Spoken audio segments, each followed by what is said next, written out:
Hi nerds, it's Thursday, and I'm sick. So you might notice the change of scenery and possibly background noise. I don't know, but that's because I'm at my aunt and uncle's house, which is very close by to UNH, so that I can rest up and feel better, because I got a test tomorrow.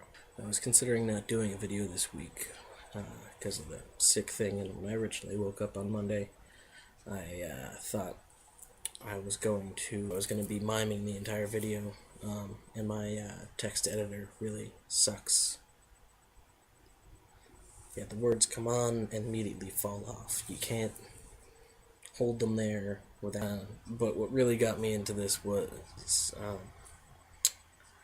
I really like the idea of in December me having this really bushy beard from No Shave November, and my brother having to be clean shaven. I will have the beard and he will be clean shaven.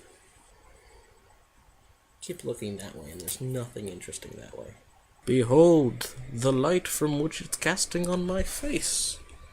Ah. Oh, Nate, I believe it was you that posed the question to talk about favorite story that we were told as a kid about our family. Because if it was our favorite story we were told as a kid, then, it'd be The Hobbit.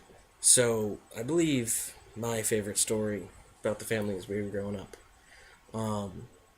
has to be our grandparents' reactions to our parents' shenanigans. Our parents and our aunts and uncles' shenanigans, really. There was the story of our Aunt Kay and her friend were out in father's parents' backyard.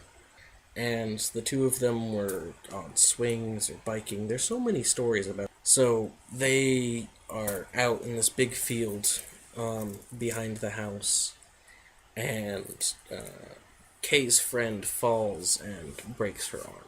And it's the hanging loose kind of floppy one. They start walking her back up to the house. Mind you, this house was apparently very ranch-like and very long. There's a door in the back, and as they start approaching the house, our aunt's friend says, we have to go around the house. And my aunt is like, no, we can just use the back door. And she turns to Kay and goes, you don't understand. Your mom said we can't go in the back door, and I'm not going in the back door. And, that's just how strict our grandmother was just like, you do not mess with don't do it. And they start walking around this huge house. They get around to the front door, and my grandfather's there, and he looks at her and he can obviously tell the arm is hanging at an askew angle, which is not good.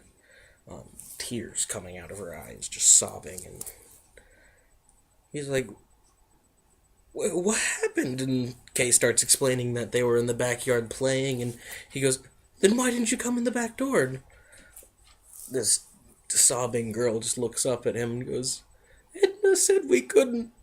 And he just goes, yep, I understand. Our grandparents were not people to mess with.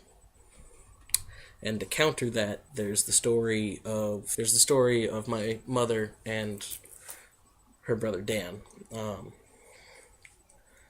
So my mom one evening is preparing dinner for the family, and her mother's in the kitchen reading a newspaper, and she's chopped up some sort of ham or kielbasa or something and left it on a cutting board, and my uncle keeps coming into the room and taking a little piece of ham and running away, and she keeps turning around saying, hey, you can't take that, there's only enough for what we have for dinner, so I really need all of it. And, he just keeps coming into the room and taking it. And at one point, she turns around with a knife and points it right at him and goes, if you don't stop taking this, we won't have enough for dinner, so stop it now. Of course, I'm not putting enough emphasis on it because I can't really yell right now. And he goes, oh, okay, okay, okay, and runs off. And she hears him shuffling back into the room, and, can tell that he's just started munching on a piece of ham or whatever. And she turns around and throws the knife, and it goes right into the cupboard. And he's staring at her wide-eyed, and like, and the handle, as soon as it hits the cabinet, the handle of the knife breaks and falls to the floor. And our grandmother is sitting there reading her newspaper, looks up, sees the knife handle on the floor, sees Dan with a knife right next to his head, and she just goes, looks like you two owe me a new knife. And remember, never extend radical destruction syndrome.